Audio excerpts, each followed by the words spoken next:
Hey everyone, it looks like we are live. We are here.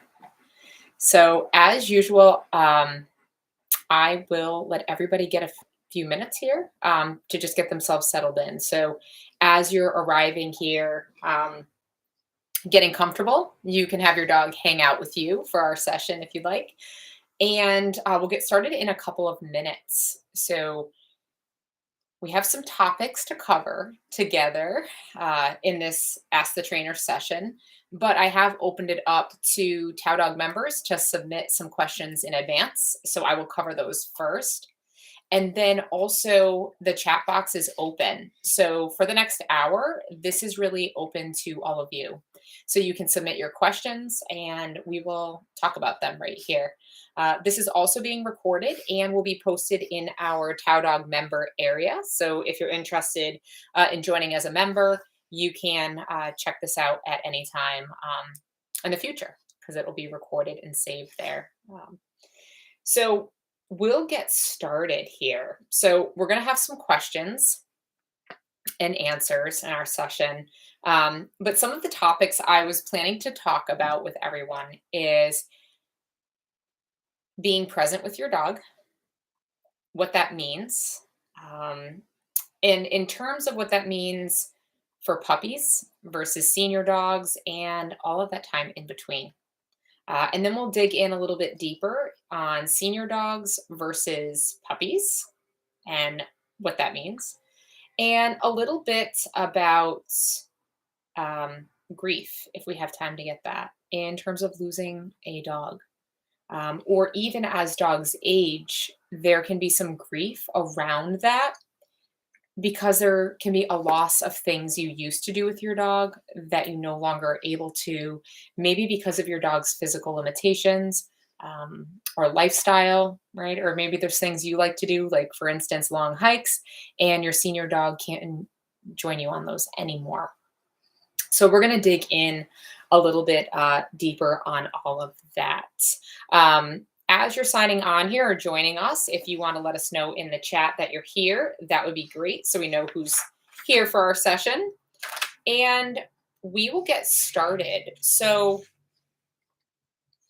I want to go over questions first. So I had a question come in this week that was about barking. So dogs hearing noises outside. The windows are now open here where we are in Connecticut because the weather is really beautiful.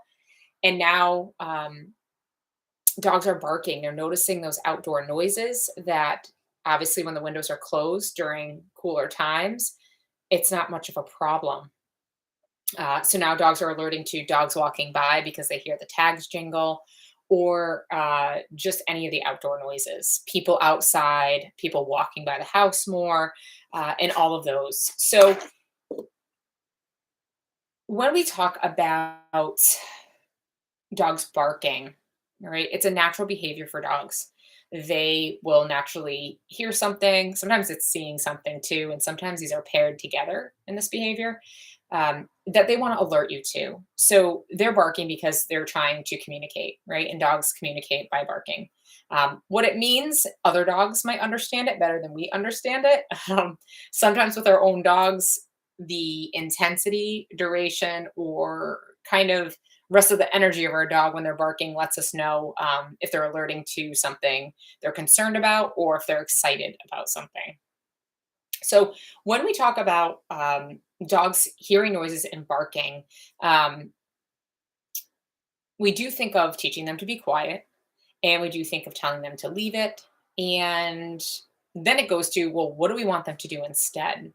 So in terms of barking issues or hearing noise issues, I kind of tackle it from a couple different angles. I look at it as partly management and partly training. So, for instance, we have 3 German Shepherds, and they're very visual and also hear everything that's happening around outside. In the warmer months, going by our house are a lot of cyclists and runners and people with dogs. So all of that noise is picking up as the weather is getting better and our windows are open. So, what we typically do in our house is when I'm not home, I will leave the windows closed. If I have, AC on if it's warm inside, or fans going for the dogs for extra air. But I will typically leave the windows closed and the shades drawn, which seems like weird. You're not going to let your dogs just have that fresh air and be able to just look outside. Well, what happens and what can happen is if you're not here and your dog is hearing and seeing all of those things all day long, they've been practicing. Say you're out at work, gone for 48 hours at a time. No one's there. If your dog is at home barking at every dog that goes by or hearing people and alerting to that, they've got a lot of reinforcement for that behavior. So they're barking and barking and barking, and they've gotten a lot of practice in your whole day.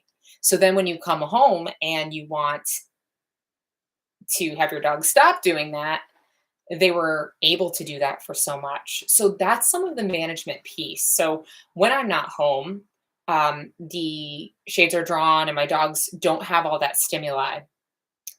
Then when I'm home, I'm present in the environment, just as you would be home with your dog. And that's where some of the training and redirecting and kind of teaching your dog what you'd like them to do comes in. Sometimes it's hard when we want the windows to be open, all the fresh air. We want to enjoy that and let our dogs enjoy that when we're home, but we want to relax. That can be the most frustrating time. So this doesn't mean that once you have a good pattern with your dog that you can allow a little more flexibility in.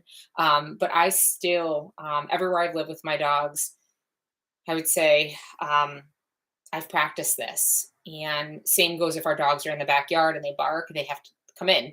They're not allowed to bark at the neighbors. So they learn very quickly that barking doesn't get them very far. Now, if somebody were to knock on our door, our dogs do alert to that. We allow them to alert to that. We see who it is and then ask them to be quiet and reward them for being quiet after. So some barking is okay, right? Our dogs are just communicating someone's here, or a lot of times my dogs let me know if someone dropped a package on the front door. They'll run to the front door and maybe bark and alert, oh, you have a package.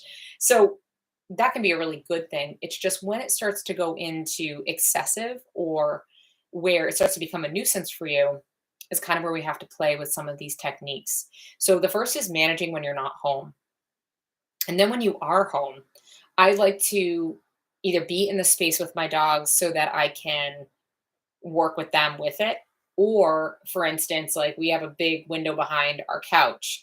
And if our dogs heard something, they can also access the visual component of it. So they could go and they could run behind the couch, or sometimes I like to try to jump on the couch and look outside. Um, so being able to manage some of that is helpful. Not allowing your dogs access to these big windows that if they hear something, now they can run to the window and they can watch whatever it is. It also becomes reinforcing for your dog is when they go to the window, they bark at the thing. Well, it's somebody passing by your house, the person goes away. So we don't want that to happen because we don't want our dogs to learn that barking makes people leave or barking makes a thing that they're not sure about go away, because then our dogs think that's their job. So they're like, I did a good job. I alerted you, I barked, and that thing went away. My job is complete. And before we know it, we're like, wait a second, we don't want you to have that job. That's okay. But it just happens naturally, right? So there's so much reinforcement happening with barking in the yard at things or in the house at things that we're just not in control of. So again, managing that space. If we're in our living room watching TV, I draw that so that, the dogs can have the windows on the side of our house open. They can see people come and go from there, but they're not going from that to then jumping, on the couch or behind the couch to follow things during that time. Managing your space a little bit can help too. So if the windows that the dogs are, they could be hearing anything out of any of the windows, but not allowing them access to follow through to run to those windows and continue that behavior can be helpful, at least in terms of breaking that initial pattern that they have. So sometimes gating off the room so they're not allowed into that space to practice the unwanted behavior. Another thing that I love to try is I'm doing these things throughout my day. I'm making dinner. I'm moving about my house. My dogs are following me. They hear things. If they bark a little bit, I'm going to tell them to be quiet and then reward them, with a treat. So, or just with verbal praise, right? Sometimes I'm like, there's no treats here. I just tell them they're good for being quiet. But when I want to sit and relax is a lot of times when I'll pull out different enrichment toys. So I will take topples or Kongs and stuff them with my dog's favorite stuff. Sometimes they're food, treats, different things, and freeze them. So in the evenings when I want to relax and not be in training mode or have to be so hyper vigilant, I like my dogs to all go to their beds and they can have that special treat while I'm winding down. While your dog is working on that, there can be noises happening outside, and they're not paying as much attention to that because their attention is on that toy. This also conditions a time, say it's evenings when you want to unwind and your dogs are feeling like they're, need to alert you. Conditioning that behavior that it's quiet time, you work on this, letting the windows be open, enjoy that fresh air, but your dog is distracted doing something else. And also that energy is being output there, right? They can't be running and chasing the windows. They're going to be more glued to whatever that item is because it's more high value than the barking. So that's another helpful tool in terms of working some of that. The other thing I like to teach dogs. So this question is pretty elaborate if you start to look at it. And again, different things work for different dogs. So I'm giving you a lot of different ideas and then you can play with that. Is teaching what I call and what we call in the training world an incompatible behavior. So if I want my dog not to be at the window, not to be alerting to those noise, I tell my dog to go lay on their bed. The bed is not even near the windows. They cannot be barking or carrying on that behavior and also being settled on their place. So many times, if I'm in relaxation mode with the dogs, I send them all to their beds. They can have their good frozen toy to work on, or I'll have treats on me and send them to their place. So instead of barking, it's like, nope, quiet, go to your bed. Quiet, go to your bed. And you can reward them for going to their bed. And that's a behavior that allows them to lay there, be away from the source of the noise, and also gives them some structure. So if your dog is barking and they're not sure, going to their bed is a behavior that can be kind of grounding and calming for dogs because they know exactly what's expected of them. And if they stay there long enough, they'll actually start to relax and hopefully fall asleep and kind of ignore some of that, some of the noise that's happening outside. Um, and just being really clear with your dog. I want you to be quiet and I want you to go lay over here. This isn't your job. It's not your duty to do that. The other thing that you can do is have music playing. So when if you have the windows cracked a little and you're away and you don't want your dog to notice as much, having some music playing or the TV going can also help with that. Sometimes when you're not there, if you need the windows open for airflow, you can have your dog in a crate, right? So they can hear things, but you can have the music going. You can have a toy for them or bone for them to chew on, just to help them kind of not feel like they need to take that on. Dogs barking, some of it is natural for that dog. So dogs alerting to noises, they're more sensitive to noises, maybe more reactive to noises, and a little bit more on edge. But when our dogs feel like they have to alert us all the time, they also find themselves in this kind of space where they're activated and they're not as relaxed. So the idea is we want our home to be a calm place for our dogs, a place where they don't feel like they need to have a job. But some dogs naturally just want to do that. They're like, I hear things, I'm worried about them, I'm going to do this. The more you can tell your dog, no, it's not your job, go lay down, the better it will be for your dog, right? Because they know, okay, you've got it handled. I don't need to do that. Right. So the barking can come from different things. Some can be fear. Some dogs are protective, right, of their home. So anybody that goes by. Either way, you don't want your dog to take this on as a job. Whether it's out of fear, they need to be supported so they don't need to worry about it. Or if they're doing it because they're, protecting your home, we don't want to reinforce that kind of behavior because then you also have them protecting it when people try to come in. It could be people you want in your house. So just letting your dogs know that kind of you're in charge of that can really shift things in terms of the barking. And sometimes it happens so quickly. So the person that emailed me said it's happening so quick, like we don't even know what they're alerting to. So what I do is go back to that management. I have everything closed up. I might work on some of the techniques of them going to their bed, relaxing with Kongs. Then for periods of the day when I'm there, I'm going to open the windows and be ready to redirect my dog or correct them for the alert barking. If you have multiple dogs in your household, they feed off of each other. So you can have one that is pretty quiet, and then the other one barks more, and now you have both of them barking, because it usually isn't one is like, hey, be quiet, let's just lay down here on our beds. Usually they cheer each other on.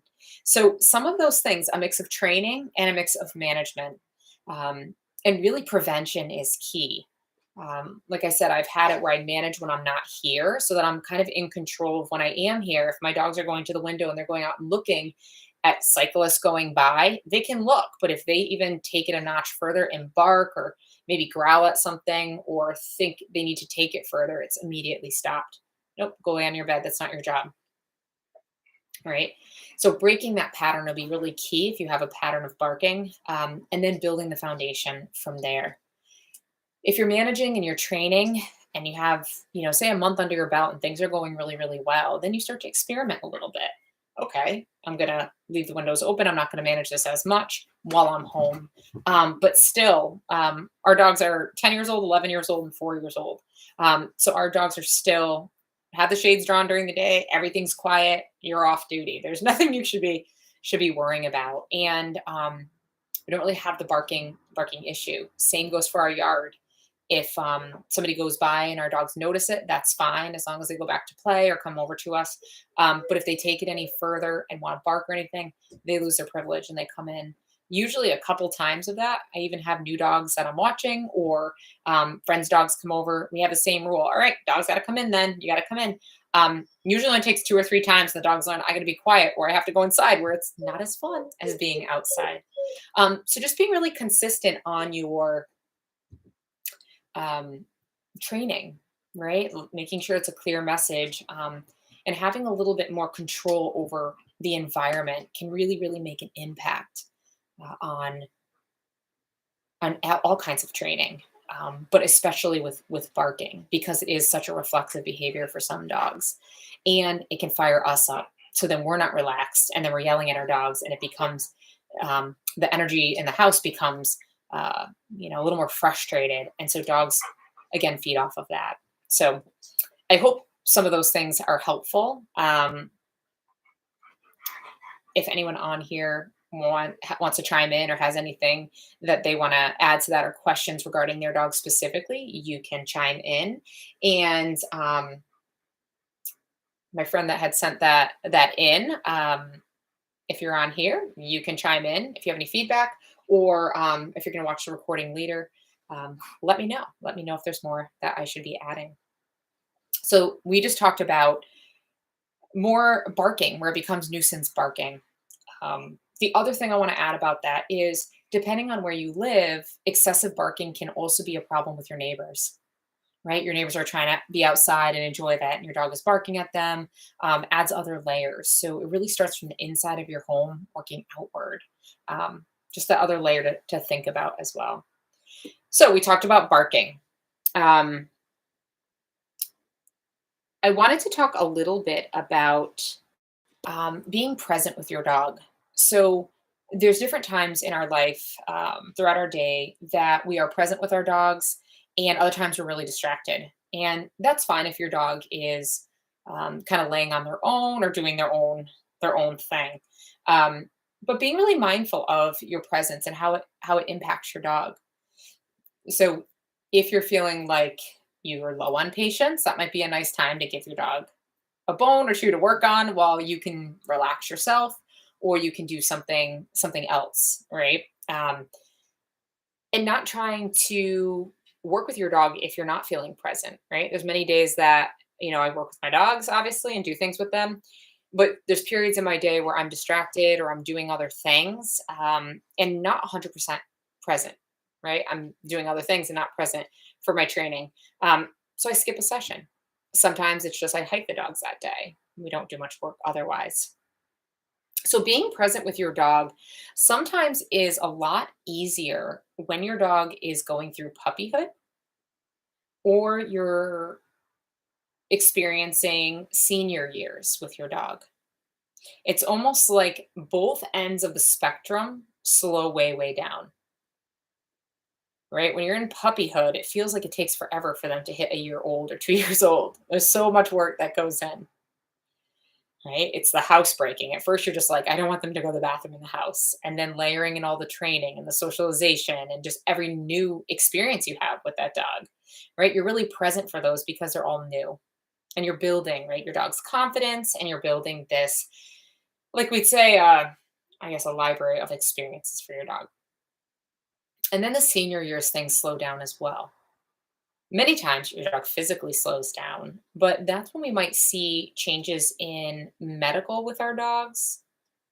And we may also see behavioral changes.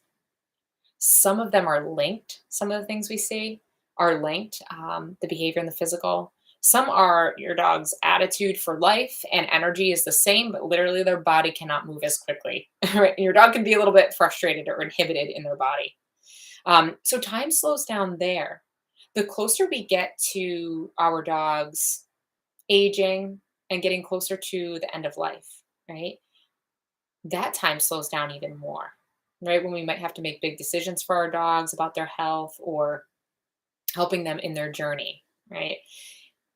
Even the days sometimes, I know when I've had to say goodbye to my dogs and it was, where I assisted in that and made the decision, those days leading up felt the longest. I was living hour to hour, moment by moment. So that even slows down and we're so present. And there's an intensity to that presence um, when you're connected with your dog in those moments. And the same goes with a puppy, right? In both, there is so much joy and there can also be so much sadness, right? Sometimes, even when our puppy grows up, we mourn the month before. Oh my gosh, they were so little. Oh my gosh, they've outgrown the crate. I wish they'd stay this little. And they change so much. So there's so much happiness and joy. Sometimes there's some frustration in there, but there's also some grief there. And with senior dogs, any of you experiencing the loss of a dog, whether they were a senior dog or they were much younger when they passed and transitioned, there's a whole ton of grief. There's a whole ton that we learn as well. Um, and there also can be joy in that space. Right? It can be, um, it can open us up in a new way and allow us to find more depth with our dog, more depth, especially in those end stages or pieces of our dog's life. And that connection is really enhanced, right? So there's a mix of grief, but there can also be so much profound joy, right? Sometimes it feels overshadowed in that, but and there's so much gratitude, right, with our dogs as senior dogs and dogs that I always think of the grief as so profound because of the joy that you experience with your dog for however long you have your dog, right? And sometimes that may be many years, sometimes it's a year, sometimes it's months, depending on how that dog is in your life, when they came into your life. Each dog is on their own journey, just like we're on our own journey. So sometimes those journeys are brief, sometimes those journeys um, are very long, right? And sometimes our chapters in that journey are short too, right? So those of you fostering dogs or raising puppies for service dogs or guide dogs experience so much joy and so much grief in a short amount of time. Because to do that type of, I don't even want to say work, but that it is from your heart. It's heart work, right? From your heart, giving of yourself and having all these experiences with a dog, you're going to give back to an organization to become a service dog. Um, that happens over not even under a year, year and a half, right? It's a very quick piece. And then if you do that over and over and over, it's really important to honor all the joy and the gift you're giving to somebody, but also the grief part of it as well, right? So that you can continue to do that because you love it and enjoy it, but also allow yourself to have that space for that emotion. Same goes for fostering dogs, whether it's with a rescue or temporary pet sitting in terms of for an organization and whatnot. Dogs can come in and out of your life. They can be with you for a weekend. They can be with you for 3 months. Sometimes they call them the foster failures, where they end up being for 3 months, but then it's years and the rest of their life. Those of you fostering senior dogs, right? That takes a very special person to do, knowing um, that timeline might be a little bit shorter. But I've also seen people adopt a 10-year-old dog that then went and lived another 6 years. So, um, again, each dog is on their individual journey. We share that journey with them. And for those of us that, open our hearts and in our lives to temporary, right? That can move very, very, very quickly. You're saying hello and then you're saying goodbye over and over again. But it's so important for us on the human side to move through those periods of joy and grief. And they can be simultaneous. And they can also feel very powerful at the same time, where you're welcoming in and you're also saying goodbye. Um, I always think of that in multi-dog households too. When you have one dog or a dog that you're very close to, it can also be challenging to open your heart to a new dog because you're like, my heart is so full from this other dog, and they're still here with me, right? They haven't passed on, or I'm still living with them every day. And I always find that interesting because within us, we have that capacity to make more room, right? So people have 3 dogs, 4 dogs. It's like, it's not that you average out that love between the dogs, it just is more. You're just like, wow. And we learn different parts of ourselves through our dogs, through the things we experience. And I truly believe we're meant to have the dogs that we have. I didn't think that with my first dog because she was very challenging.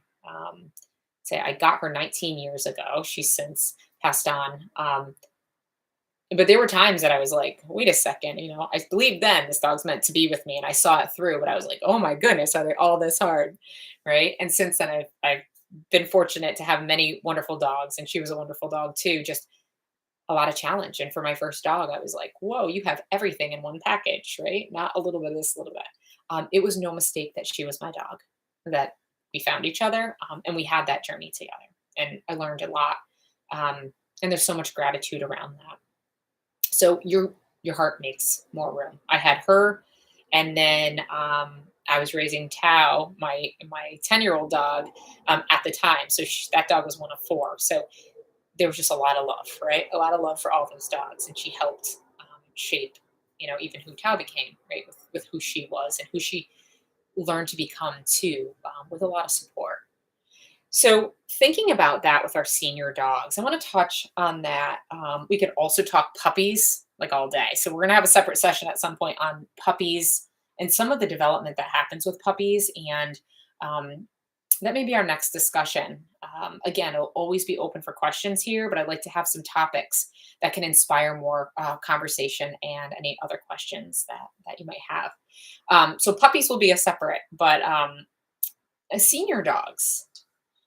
Something to look for with your dog as they age is an increase in them being nervous, more hyper aware, and maybe more anxious, right? So some of those things kind of go hand in hand, and that can change with age. Now, we want to think about our dog's eyes, ears, and balance. So eyes change just like ours. So as you have a senior dog, if you're seeing any behavior changes, or you're noticing really behavior changes, or just like you used to be able to throw your dog a treat and they used to catch it, and now your dog is like, no idea where that went, or missed it, or there's a coordination thing there, you may want to have your dog's eyes checked. You can go to your regular vet or even a specialist. So Tao has an eye condition that we've been monitoring for 5 years now with a specialist. And she goes, every 6 months to a year, depending, and gets treatments as such as needed. So that's to prevent that the eye issues from increasing and potentially causing blindness for her. So a lot of that prevention in a senior dog, and then just checking it out, making sure there's nothing more we could be doing to help prevent that. Ears. So their hearing might change some in terms of hearing loss. So those of you that have a dog as they're a senior are kind of like selective hearing, like it may really be selective hearing, where you say their name, or you might have a loud noise in the house and your dog does not even register. They just sleep on sleep on the ground. Your other dog might notice it. That dog is like, nope. So hearing loss, just that happens in time. And also changes within the ear, um, which also can influence balance in terms of that. Balance can also be due to arthritis, um, injuries with your dog as they age, right? Like if your dog slips a little bit, they can pull a muscle and then their balance and coordination will be off as well. But when we tie into ears, I'd like to also think about an increase in anxiety around, um, and I don't know if there's a direct linkage to this, but thinking about thunderstorms and fireworks for dogs. Many dogs, when they're younger, don't have a problem. And then when they get older, those shifts in the pressure or that noise can cause extreme anxiety, to the point where they need quite a bit of support and even some medication sometimes to help support those certain circumstances. So that can be tied to hearing, being more sensitive, or that can be tied to um, other changes in our dogs' bodies. I would love to see research on that. Um, that make them more sensitive to that. So these are some of the changes and anxiety, right, around those loud noises, fireworks and thunderstorms, um, that you really want to think about if you're starting to notice those changes with your dog. Physical bodies, their physical bodies change. So, they do have arthritis. A lot of times our dogs will guard pain from us, right? They take that on as their job too. So we look at senior dogs as a population that are more higher risk for injury. A lot of times their cores can get a little bit weaker as their bodies change. Their muscle tone isn't the same, so you can have loss of muscle just on your dog's frame. A lot of times in the hind end, their front end will work a lot harder. You got some arthritis in the hips, so there's a lot of compensating and guarding of their bodies that our dogs do. So being mindful to get your hands on your dog. So I love practicing dog yoga. It's what I do a lot most of my time. And that involves getting our hands on our dogs. When we build a relationship with our hands where we can touch our dogs in a really calm, trusting way, they allow us to feel their bodies where it's supportive and they can stay relaxed. And your dog will give you feedback on that. You start to move your dog, or we move through some passive stretching with our dogs. Just your dog's resistance, or if your dog gets up and moves away, information for you that they may be in some discomfort. Because otherwise, your dog might be guarding you, might say their body, they're like, I've got pain, but I'm just going to keep going because I love that ball, or I'm going to keep going because this is what we do together. We always go. So taking that opportunity to slow down with your dog and make sure that um, they're doing it in a really thoughtful way, but you're getting your hands on your dog so that you can pick up on any of those things that might be going on. Um, and the other thing about senior dogs, they may have more nervousness and anxiety, but so do we. I'm like, what does that mean, right? um, we can be nervous about if something's medically wrong with our dogs at any time, whether it's acute or, we could see them not eating for, right for a couple days. And is that just their stomach's a little off? Or, in a senior dog, not eating, their appetite dropping could mean an underlying issue that's more significant.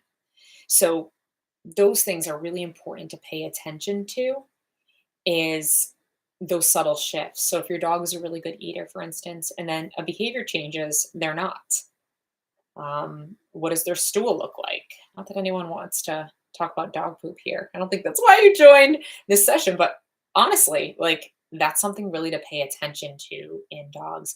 I had a dog that ended up having cancer and a tumor, and the only reason I knew it was a tumor was because the shape of his poop was different. Right? There's no straining or anything. I'm like, that just is like a weird shape. It was oval, not round. I'm like, that's weird.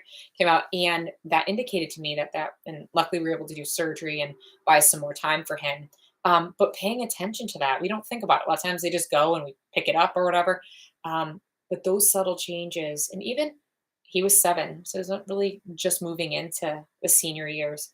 Um, Pay attention to those things. Your dog's bathroom routine. If your dog starts having accidents in the house and they're a senior dog, pay attention to that, right? There's different things associated with that. If your dog starts drinking a lot more. So all these, there's kind of behavioral changes that are also physically linked. But that's the thing with senior dogs. It could be nothing or it could be something really serious. So paying attention to those details, it all ties back to being a little bit more present with your dog, right? Slowing down a little bit for yourself and then looking at what your dog is indicating to you or showing you, right? A lot of times if it's hot out and your dog drinks more, makes sense, right? They're dehydrated, they need to drink more. Maybe they have an accident because of that one time. But if all of a sudden it becomes a pattern, a few days, being really mindful of that. I want to talk a little bit as well. Again, you're on here chatting with me. Feel free to drop questions in at any time. I am totally fine. I will finish my thought and then answer your question or as many questions that come in until 7 tonight and then continue on with the topics we have. So don't be shy. If you want to throw your questions or comments in, go for it. I want to talk a little bit about grief with our dogs. Um, Losing your dog can happen at any age. We talked a little bit before about losing, grieving a dog if they were a foster dog to you or a dog you raised for service work, for instance. So at those ages, excuse me, I'm just going to grab some water.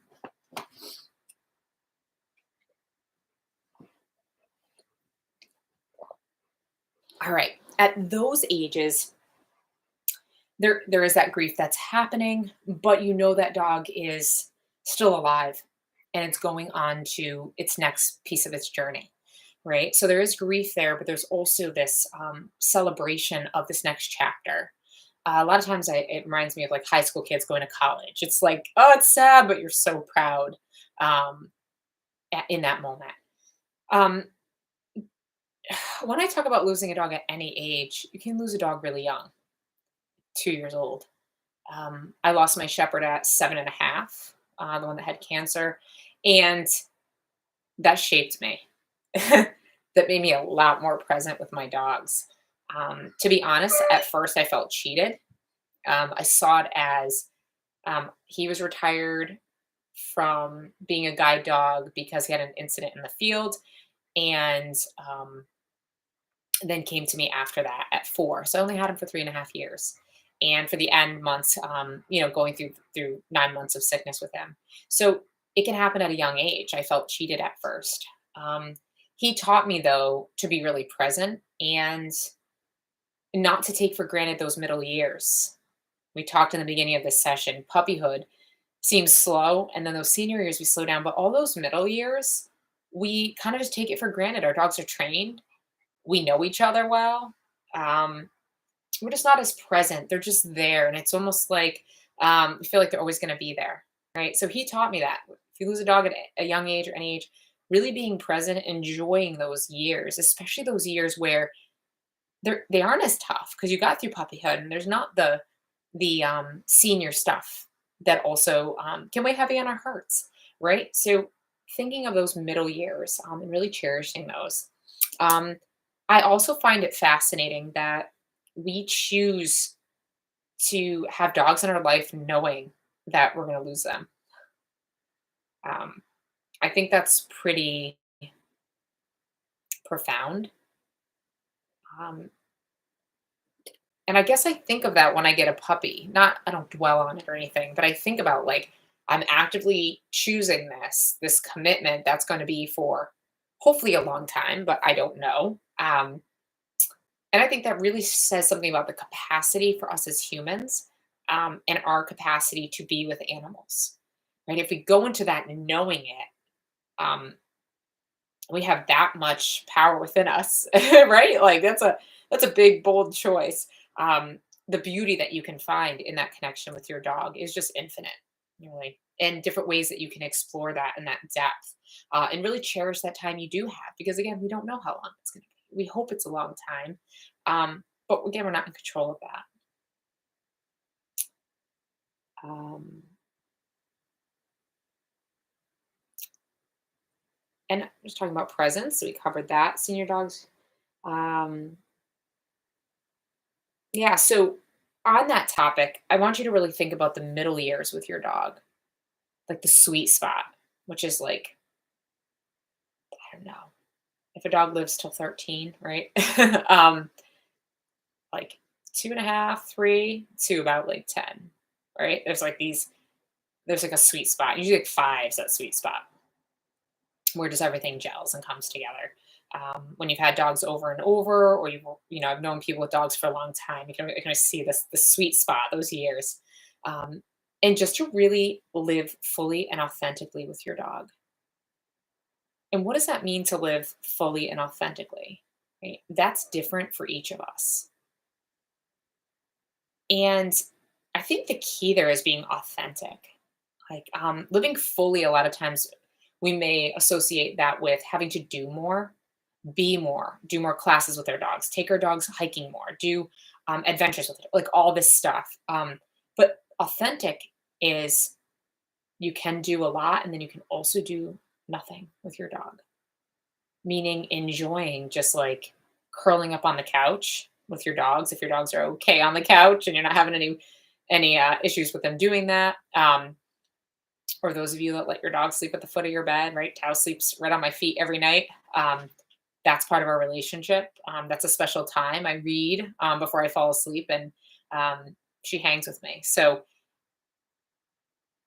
we're just together, right? So you don't always have to do more. Just be authentically who you are with your dog. All of our dogs have their basic needs. That doesn't mean that I can go 3 days and not, you know, do some stuff with River because he's gonna not let me relax. That's within our relationship. But there's also space where, I'm sitting hanging with you, both dogs are laying on the floor.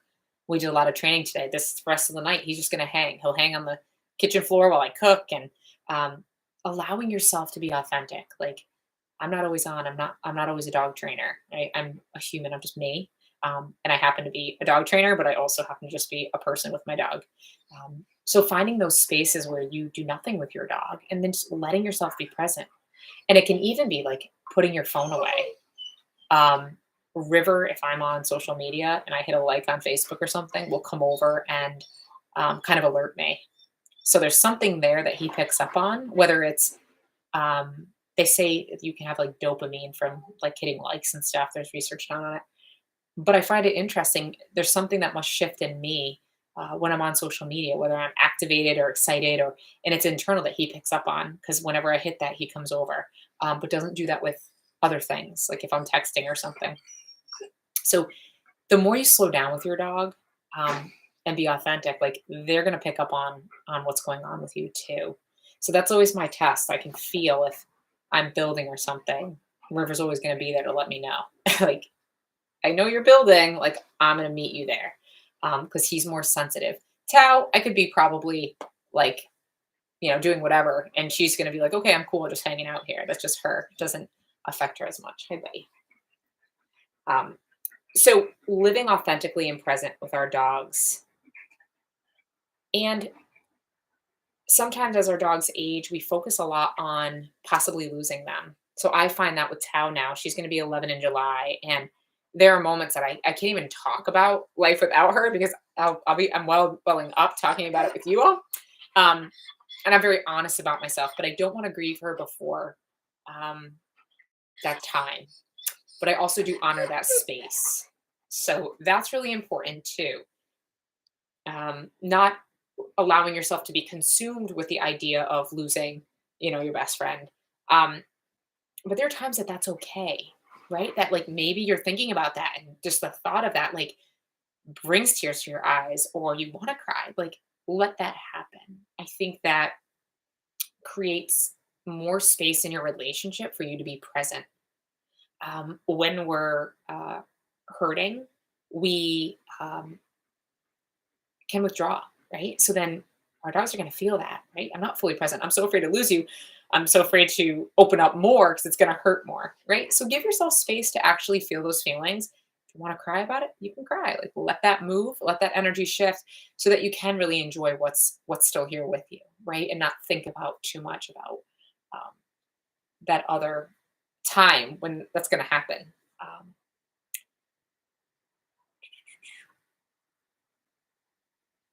And the other thing, touching on that, and then I'll wrap up on grief with dogs, is my dog that I lost at 7.5 to cancer. I was very careful to balance, which is kind of what I was just talking about, my own grief with being present and supportive of him. Because our dogs are so connected, and certain dogs will take on more of our pain and hold that. I was very mindful with him when I was grieving parts of that because I didn't know what was going to happen on that journey, that I would grieve separately from him, which is interesting because a lot of times I'll grieve and my dogs are here with me. But I was really conscious if it was about that, to allow myself to have those feelings, but then not let them overshadow the amazing times, and the energy that we had and the full life that we were still experiencing together. So just something to keep in mind too, letting yourself have that, but being really mindful of how that might affect your dog too, and support your dog. Hey, oh, I'm so happy you're on here. Um,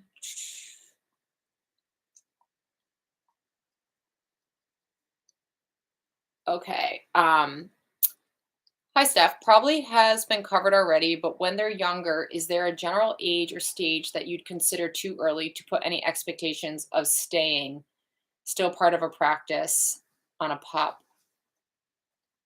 Would it work like introducing a pup to walks where you'd increase the time and stages as they mature?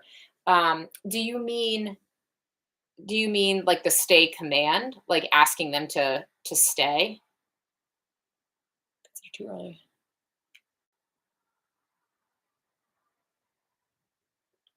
I see you put staying still. Like in terms of a stay command or having your dog go to their bed and stay, because both are considered. Um, but I'll wait to hear back from you. But I'll touch on that. So to really put any expectation of staying. So that's kind of, I do that in two different ways with dogs and puppies. I teach dogs to stay as a um, behavior. So if I tell them to stay, I should be able to eventually walk away, do anything I want, and they're going to hold that position. I start stationary where they're just holding their body still and I'm still, and then build up duration there. But I also teach dogs to exist with me, which would mean more of like relax, be calm, and settle. And many times I'll teach that on a place. And I start with short and sweet. So in terms of stay behavior, I started like with puppies, and just like you had said, you increase the time and stages as they mature. I'm always working with the individual dog, so I will start a go to your place behavior at 8 weeks old. Um, I've worked with litters of puppies even younger than that and just introduced it as a fun game to get on the little place, get off. But 8 weeks old, I'll start teaching go to your place. And what I usually do is I will feed the dog one treat at a time, but maybe 3 to 5 treats for being on that place. And then I'll teach them to come off their place by following a treat. Have the puppy come back on. So I'm already building a stay at 8 weeks by using a place. Um, just by feeding multiple times and starting to slow that food down, you're teaching a stay. And what that is I don't even put any words on it yet. It's just teaching the dog muscle memory, holding their body there while you feed them for holding their body there. So even at 8 weeks, it might be 3 treats as they stay there and I free them up. And then I might work it to 5 treats. And then I space a little bit in between, all stationary, meaning I'm not moving around or anything. I might be sitting on the floor as the puppy's doing that. And then building duration. The other thing I'd like to do when I'm teaching a behavior is there's a lot going on. But I don't want to have my dogs only be able to do behaviors in one room, like the kitchen where we train, right? Teach it. I might teach initial behaviors in a quiet room in my house, living room, or the kitchen. And then I'm moving once that dog knows even a basic behavior like laying down for 3 treats. I'm moving that into a different room in my house. I will take my dog out on the deck or puppy I'm training, work that, take my puppy on walks, take my puppy to a park once I feel like it's safe in terms of vaccines, sit there and I'll work it. So I teach my dogs at a young age to do behaviors everywhere we go, so that they're not 6 months and they just think training happens in the kitchen. And I don't want that for your dogs either. I want your dogs to be able to do these small little behaviors, and quite a few of them. There's a lot we can teach to young dogs or even older dogs that you get as a rescue, teaching them that um, it happens everywhere, not just in that space. So you can start really young, but like you had said, increasing the time of walks, you'd want to increase that based on the dog. Now, you'll know if you're teaching a stay behavior and you're going too far, too fast for that dog, because they're going to keep breaking, so they don't have the impulse control. But I think starting stay really young, and I like to teach it on a place where I teach the puppy to run to the place, teach them to lay down, and they stay there, and I deliver treats to them. Usually, I put it right between their paws, deliver treats, nice and slow, and then free them up. So then eventually I just add a stay word, and then I increase my duration over time. But I've seen some young puppies have a really rock solid stay and it comes more natural. And the person teaching it is very, very consistent. If we push too far and your dog breaks a lot, so they're breaking, meaning they're getting up out of their down or their sit.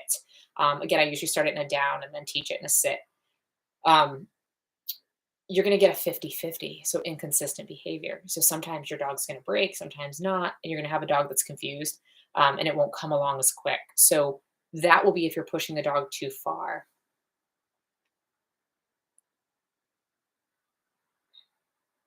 Oh, okay. Yeah. So to elaborate on that, staying still in the context of dog yoga session, or as you said, just when you're getting them comfortable in your presence. That's a great question. I also do yoga with puppies. I did a video, a Facebook Live, like, I don't know, 2 years ago with like a, I don't know, 9-week-old puppy. And that was really fun. And there was a lot of biting happening at the beginning. So he's trying everything and then he fell asleep in my lap. So I like to work with young puppies with that as well. I teach all puppies. Um, in dog yoga, we work on our dogs settling on a place next to us. So again, that's why I teach that place young, because I'm going to use it later as a relaxation exercise too for my dog. But then calm touch. I work with puppies and do short and sweet calm touch. I teach them when my hands are on you, when I'm doing this certain pattern of how I move my hands, I want you to relax. Really important when we're teaching our dogs the relaxation component. So there's the skills, like teaching your dog to go to their place, teaching them to down. Um, I'm in training mode, but I also separate out and teach my dogs to relax with me. So things I'll do when I want to practice yoga with a young dog or puppy is have them go to their place. Again, I've taught it. So when I ask them to go to their place, there's a little bit of training. Go to your place. Okay, you get 1 treat, 2 treats, 3 treats. With a young puppy, I might use a bully stick or a stuffed Kong. And I'm like, hey, you go hang on your place. I'm just going to sit here and breathe or do a little bit of yoga. It literally might be 15 minutes. It might be 5 minutes. Share this space with me. I'm going to get really present, right? So a lot of times we think of yoga as very calming. The yoga we practice in TAO Dog yoga can be very energetic too, but it's really about us being present. So coming to your mat, conditioning a puppy to be used to your calm presence is really slowing your breath down and you becoming more present, right? Because our dogs are always present. They're in the moment. We're a lot of times very much not in the moment, right? And you get these disconnects in your relationship. And that's a lot of times what happens when we aren't present, our dog's present, and there's a miscommunication there. So getting yourself just breathing with your puppy, working on something that helps to manage your puppy's attention, right? Your puppy's not quite ready, or your young dog, and it could be like a year and a half old dog you got, and you're just trying to learn dog yoga. Have them work on something while you do that. That's only going to support your dog to stay on their place and hang with you. A lot of times, whenever I'm teaching a virtual class, you'll see me do this. If you're live with me in person, Tao's on a leash when we practice dog yoga, because Tao likes to wander off onto this bed we're sitting on during yoga. Here, I don't mind. But when I call her over for calm touch, she's so comfy here that she's like, no, I'm not coming over. Normally, if I was practicing by myself and not on screen, I could just hop on here and do calm touch with her. That's fine. But I need her to be in the screen so I can show you that are new to yoga what we're doing. The leash becomes a nice cue. That can limit some of your dog's space. So if you have a puppy or a young dog on their place, you've told them to go there, you rewarded them, then you're giving them something to chew on, and that helps them to settle in. And then they're on a leash next to you. You're helping limit them from taking that thing and wandering off, right? Short and sweet, 5 to 15 minutes. If your dog ends up falling asleep there, great. You can just keep practicing, right? But I look for a little bit of short and sweet. Usually after that, if the dog's finished the Kong, I put it away and I do some calm touch, continuing to breathe. And it might be literally just touching my dog's collar, putting my hand on my dog, and it could be under a minute, not even 30 seconds that I do that. Again, I'm putting my hands on you with presence and really calm, um, a calm presence, right? Uh, to help give our dogs that signal. So I love the yoga because it's more about us existing together and being calm together. Um, how this plays out in real life, this is such a great question. So I'm so glad you brought this up. Um, I teach a stay as a behavior, I teach a place as a behavior, but I also teach a place with me as an emotional state that we're both in because dogs are emotional beings. If dogs weren't emotional beings, they wouldn't experience so much of the joy, I mean, that we experience with them, right? They experience all this fun energy. Dogs also are anxious, right? If didn't have any kind of emotional being or capacity, and I'm not saying they're humans or anything, but they wouldn't have these other components, right? They can be very emotional beings. So you could have the most stable obedience, but your dog doesn't know how to be with you, and that's the relationship piece. If you teach your obedience, but then you can also say, hey, we're both going to be energetic and up. You can see River here. He'd rather be energetic and up right now.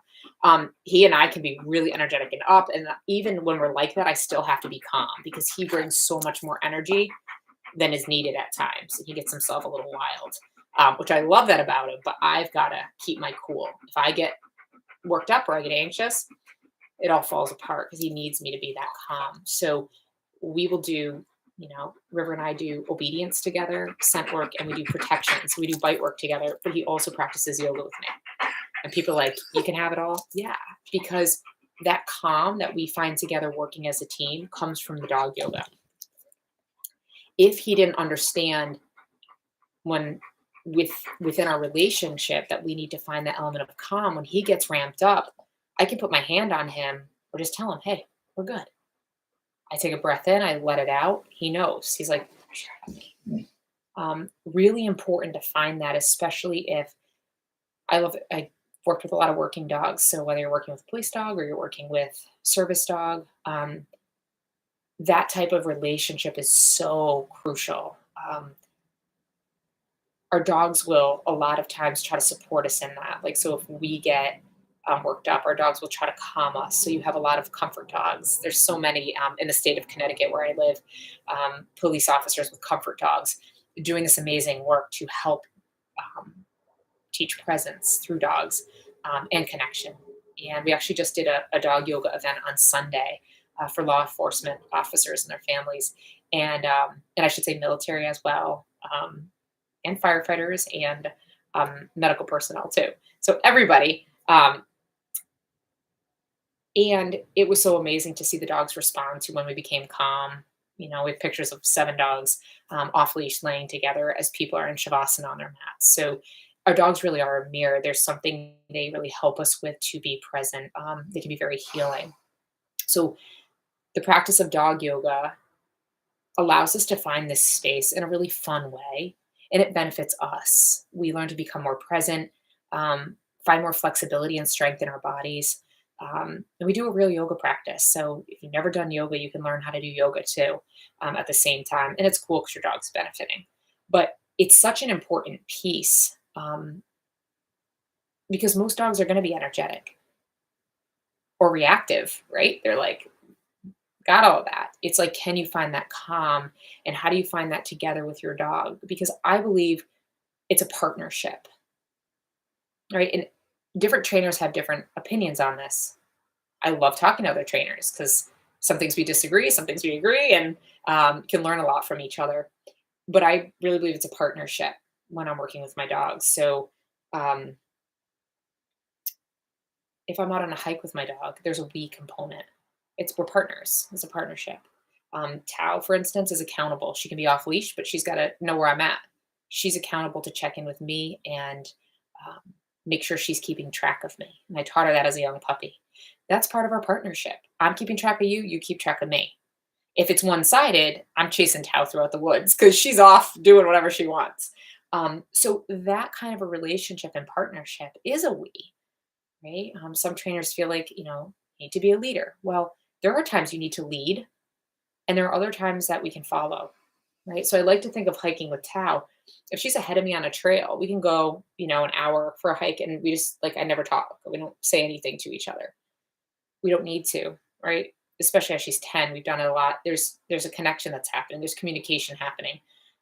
She looks at me, I look at her, we carry on. Like there's no word, you don't have to have that. So, it's not even about commands. It's not even about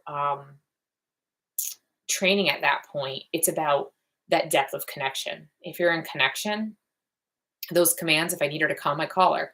If I need her to downstay, well, I check the corner to make sure no dogs are coming before we round the corner. She'll do it. Um, because those are the skills I need with that activity, but it's the depth of your connection, right? And that's how I experienced that with Tao because she's safe to be off leash. Not all dogs should be off leash, but that doesn't mean that connection doesn't exist with your dog that entire time. When your dog is off leash with you in your home, you're in connection with your dog. They're paying attention to you, whether you notice it or not. I was working with somebody last week, and before I met with them, they told me that their dog is very aware of everything that happens in the environment. So when one time when she turned the TV off, she went to the kitchen and gave her dog like a special chew or something. It just happened. Well, the dog paired that. It happened one time. The dog paired it. So I just told her, I'm like, our dog, yeah, your dog is watching you at all times. They're so keyed into us, we don't even realize. That's why when our dogs develop naughty habits, we're like, I don't even know where this came from. I did this twice. It's like, yeah, they've logged that. They've been watching you for as long as you've been together and they know. So our dogs just really know us, sometimes even better than the people in our houses, or our environments or our homes. So thinking about that depth of connection. So I'll leave that. It was a really awesome question. So glad you're on here and ask that. The difference between skills and existing with your dog and the emotional state. And what are your expectations? So if I'm practicing dog yoga, what we're working on when we're doing dog yoga, say River and I together, is being calm together. And a lot of times when he was a puppy, he'd bring a lot to it. I mean, he would like grab at my ponytail and like roll all over the place. And, he's 4 now. So now he sees the yoga mat and he's like, oh, we're doing that thing. He sleeps. It's conditioning, right? And it's maturity and it's part of that relationship. So am I working on emotional state? Or if I'm working in a downstay, which we worked outside with a lot of distractions today, I'm working on a downstay. We're still in connection, but there's a really sharp focus right there in that connection. And he's expected to be active and on, holding that, that line for me. And, but in yoga, it's about, yeah, you're also laying next to me, but it's not about a downstay. He's freely able to get up and go lay on the other side of the room, right? Like that's what he wants to do. We're existing together. I don't need anything from him. If you have that state with your dog, we do dog yoga everywhere here in my adventure club that we do, a group of peeps that we go out and we do all the stuff together, adventuring. We go to different locations and do dog yoga with our dogs and help them to find that state with us wherever we go. So you practice at home and then you take it outside if that's what you want to do. You don't have to do it through dog yoga. I love to find it through dog yoga, but allowing yourself to really be present, finding that space with your dog. You can do that just sitting on a bench with your dog. Go for a nice walk, you find a nice bench, and you find that state with your dog. Slowing yourself down, breathing, and becoming really present. A lot of times it means putting our phone in our pocket. Sometimes it means turning our phone off, right? Because your dog definitely knows the difference between you sitting there and just existing and really being with them, or if you're splitting your attention, which we do all the time because we have phones. I do it all the time, splitting my attention. Um, really setting that aside and finding that emotional state with your dog. Yeah, total game changer. From that space, the skills become easy. You can do anything. You're not fighting for your dog's attention and connection, and then you can really ask for any behaviors you'd like. Um, and the other thing about that, I said, like, I was going to leave you on that note, is I really want dogs, and within your relationship with your dog to also be a dog. So my dogs are trained, but they have their own personalities. And Tao can get away with a little more than River, just because of their who they are. And Tao's older, so I feel like she's earned the right to have maybe extra cookies and lay out in the yard as long as she'd like to. Um, but letting your dogs be dogs, so the training allows you to have that freedom, right? So the more connection you have with your dog, and that the more fun you can have. So, we do dog yoga, but then I'll get on my paddleboard and cut the dogs loose with life jackets for safety, but let them run down the river behind the house as I paddle. They swim and run, and let them be. Like, I don't need them. If I need to call them, that's the only thing. But being just like letting them be dogs, right? And if your dog is on leash, even if it's on a long line, let them sniff. Sometimes our dogs like to roll and gross stuff. Like, for me, I try to prevent it. But if my dog did it, I'm like, whatever, there's nothing I can do now. Like, finish up and then we carry on. And I wash them later. So, dog, letting them also be that. We expect a lot from our dogs, and we put a lot of pressure on ourselves so that our dogs will, sometimes not embarrass us. um, because, I think we take a lot of pride in that. We take a lot of pride in our dogs and the work we put in terms of our training, but really just letting them be dogs. Like, that's the most fun part, right? You do all this training so that your dog can have that freedom with you, right? And so whether that's in dog yoga, whether that's, what I like to do, hike and paddle with my dogs, I like to camp with my dogs. It could be agility class for you. It could be scent work. It could be walks around your block and hanging out in your backyard with your dog. So that's what your dog loves. It could be curling up and watching movies every Friday night with your dog, like pizza and movie night with you and the dog, like whatever that is for you, right? Letting your dog also be a dog, right? Letting them enjoy, um, you know, life, right? And having that balance, I think, is so so important with our dogs. Um, we covered a lot in this session, so thank you for chiming in. It's always good to have you all here.